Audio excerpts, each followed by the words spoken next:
Près de 88 millions de jeans sont vendus chaque année en France. Incontournable, indémodable, le jean est devenu l'un des vêtements les plus portés au monde. Mais pourquoi certains jeans se vendent 10 ou 20 euros quand d'autres peuvent être vendus à 200 ou 250 euros? Qu'est-ce qu'un jean de qualité? Quelles sont les coulisses de sa fabrication? Mais aussi comment le porter en fonction de sa morphologie? On va voir tout ça avec nos invités du jour. Mais alors d'abord, quelle différence entre un jean à 30, 100 ou à plus de 200 euros? Est-ce que ces grandes différences de prix sont justifiées? Céline Agostini a mené sa petite enquête, regardez. Porté par les jeunes, par les très jeunes ou par les un peu moins jeunes, le jean va à tout le monde.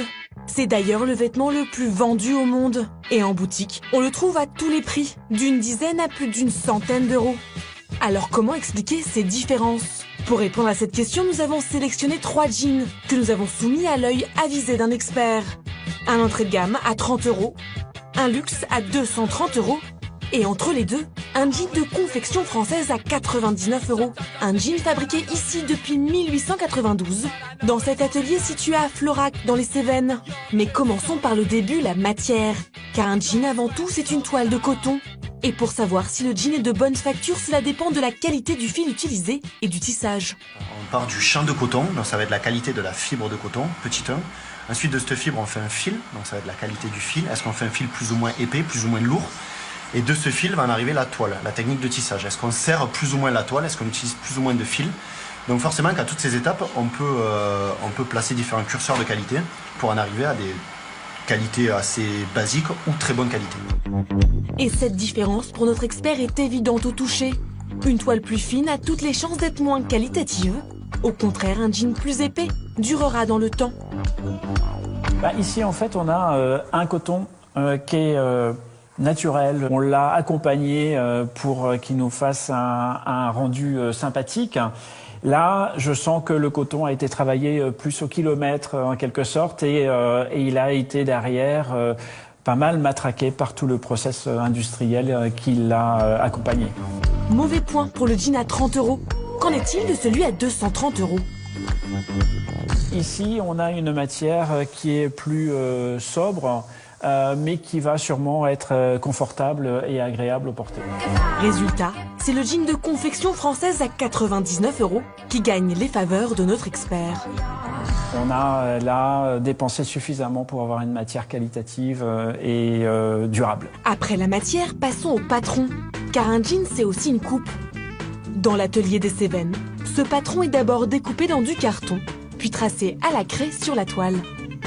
C'est l'expérience qui va faire que on va avoir un jean plus ou moins serré, un jean plus ou moins évasé au niveau des cuisses.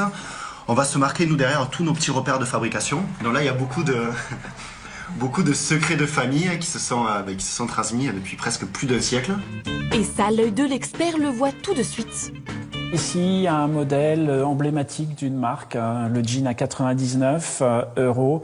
Il a été pensé à long terme. La recherche a été faite dans le moindre détail, dans l'idée de pouvoir la garder plusieurs saisons.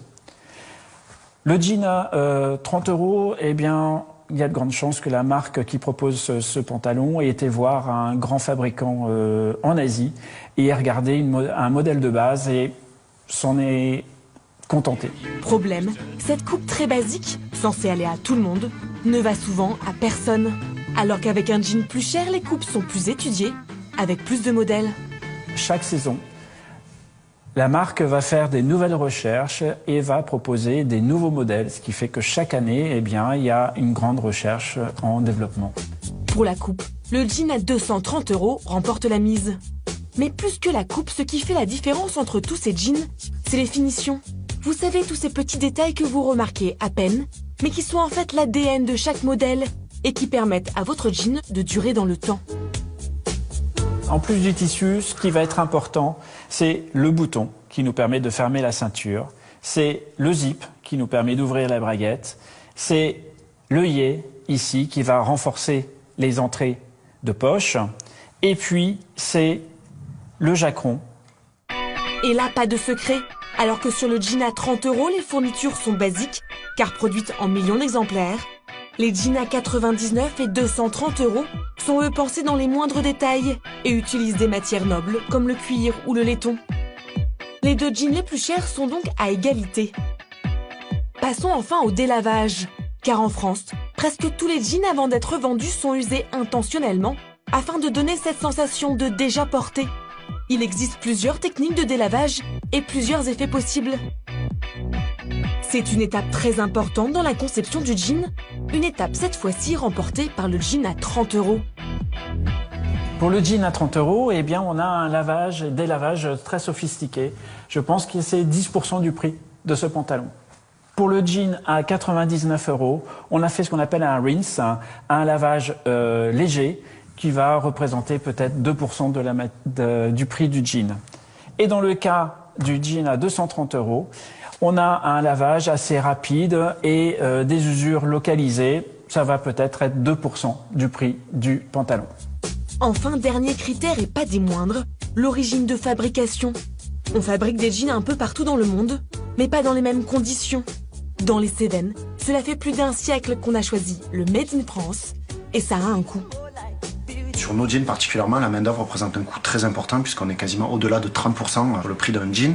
Aujourd'hui, c'est un choix. Enfin, ça fait 125 ans qu'on fabrique en France et on préfère vraiment passer du temps pour sortir un beau produit plutôt que de délocaliser ou alors d'avoir la main sur le chronomètre. Les deux autres marques, elles, ont préféré délocaliser. En Albanie pour la marque de luxe, au Bangladesh pour la marque Premier Prix.